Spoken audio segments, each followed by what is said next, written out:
I'm going to propose to you that there are 3 basic questions in life. And we ask them of ourselves over and over again, year after year, decade after decade. And sometimes the answers change. Sometimes they remain the same. Sometimes we ask others to help us with our answers. Sometimes we just keep them to ourselves.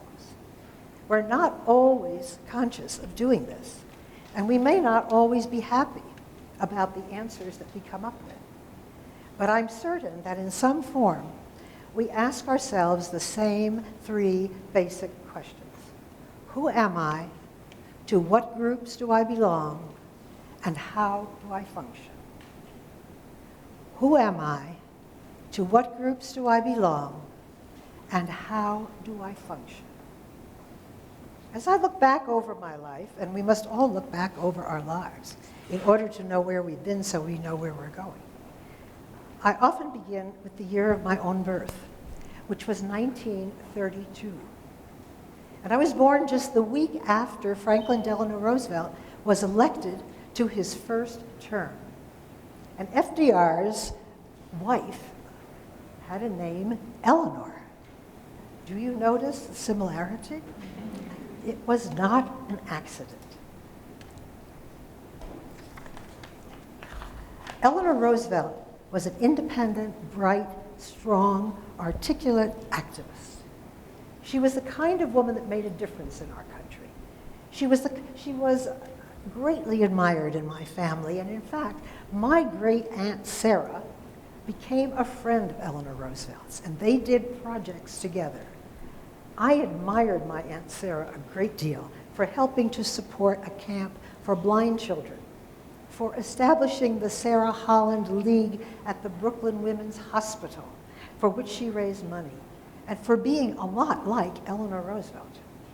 And she and Eleanor Roosevelt, for me, were what we would now call role models. Knowing who you are and what you want to become requires that you develop a set of values. I believe strongly that you are what you were when. And in the words of Morris Massey, the when is when you were about 10 years old. We form our values about that time in our lives, about in our preteen years, in our middle school years, about age 10. And what was going on in the world when we were age 10 strongly influences who we become and what we believe and what we value. I was born in the midst of the Great Depression, but I was too young to really understand it at that time. But at age 10, it was 1942. And in 1942, our country had just entered World War II. I remember those years vividly. My values and my childhood memories are all about World War II. I wore a Navy pea jacket and a wave hat. I smashed tin cans and saved the aluminum. I peeled gum wrappers to save the tinfoil and silver balls. We had sugar and gas rationing, and we didn't have much of either. You couldn't get stockings because they were made out of silk, and the silk was used for parachutes. We bought U.S. savings bonds for $18.75. We knew Rosie the Riveter, and we watched women as they donned uniforms for the first time to serve in the Army, the Navy, the Marines, and the Air Corps. But most of all, I remember being patriotic and singing patriotic songs. And I'm still very patriotic today. And as I reviewed my early life in order to answer the first question, who am I discovered that I had a number of strong women role models. Eleanor Roosevelt, my great Aunt Sarah, a woman named Natalie who was a lawyer and was the head counselor at our camp, and lots of other women who were strong, intelligent, and independent, and who not only were wives and mothers, but were women with careers and community involvements, women who made a serious difference in the world. And I know that my values and my beliefs were shaped when I was a preteen, about 10 years old, during World War II. And I am what I was then. The second question we must all answer, usually many times throughout our lives, is to which groups do I belong? Which demographics are you part of? Which gender? Which ethnic group? Which religion? Which race? Which nationality? Which region of the country do we identify with? Which neighborhood? Which political party? Which alumni? Which sorority? The groups with which we identify shape what we value. I was raised in a Jewish neighborhood in the New York metropolitan area. And my high school was 99% Jewish.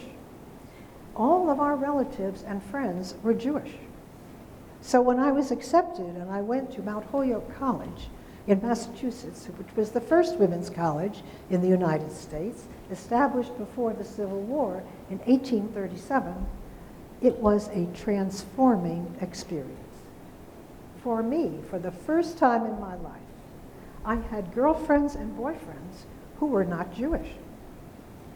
I attended the non-Jewish chapel regularly. I sang in the interdenominational choir. I celebrated Christmas and joined the Fellowship of Faiths. And I met girls who were debutantes, who had a coming out party, as well as those who grew up poor on celery farms in Florida, and another who hid in the forests of Austria during World War II. I lived in a dorm with a Negro pre-med student, and I had a Baptist roommate from Mexico. My life changed at Mount Holyoke College. I learned what it was like to be a professional woman, have a career, and be taken seriously as a scholar, as well as to marry and have children. The groups I belonged to expanded and became much more diverse, and I began to identify with the missionary spirit of the college.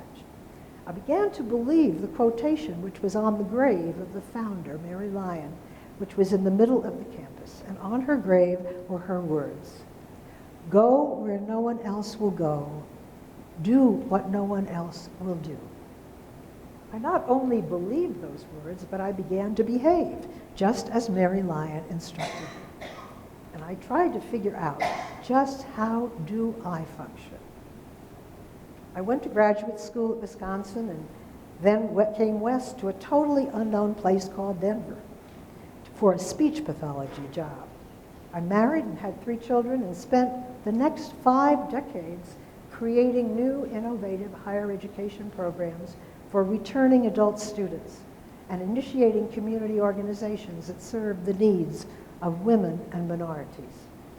I went where no one else I knew had gone, and I did what no one else I knew had done. I now describe my work in the world as creating access to opportunity, especially for women and minorities.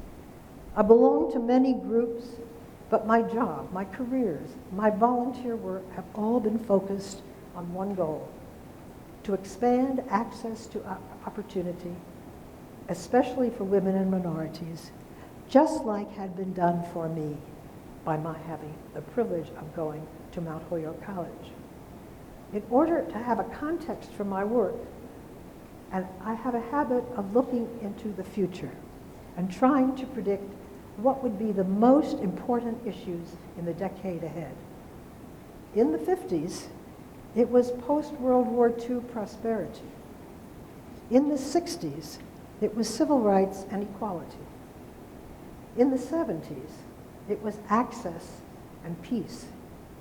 In the 80s, it was quality. In the 90s, it was leadership and technology.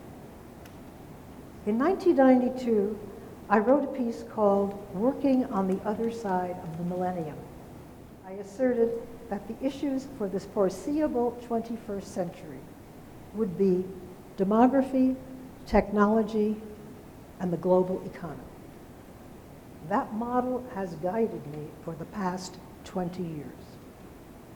As we as a nation try to shift gears to address our changing demography, we are paying attention to our aging population, our immigrants, especially Latinos and Asians, and our diminishing white majority. As we as a nation continue to invent new technologies, we have new opportunities to change our institutions, especially education, as information becomes increasingly accessible to all and mobile devices allow everyone across the globe to have access to opportunity.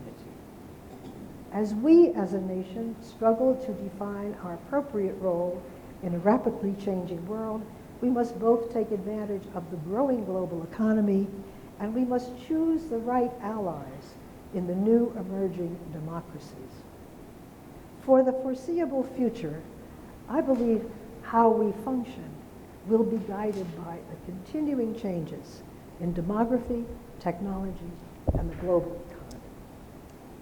The one big idea I have tried to share with you today is that there are three basic questions in life. Who am I? To what groups do I belong? And how do I function? Every generation must answer these same three questions, either consciously or unconsciously. Given our lengthening lifespans, we now have the opportunity to learn across generations. Women are especially good at building relationships and creating groups through which their experiences can be shared. Today is one of those unique opportunities for us to share what we have learned intergenerationally. I, for one, am grateful to Daphne and to Alexis and to the TED process for this opportunity to share with you what I have learned across 80 years. Hopefully, something that I have said today will be helpful to some of you and will advance the global women's conversation, becoming an idea worth spreading.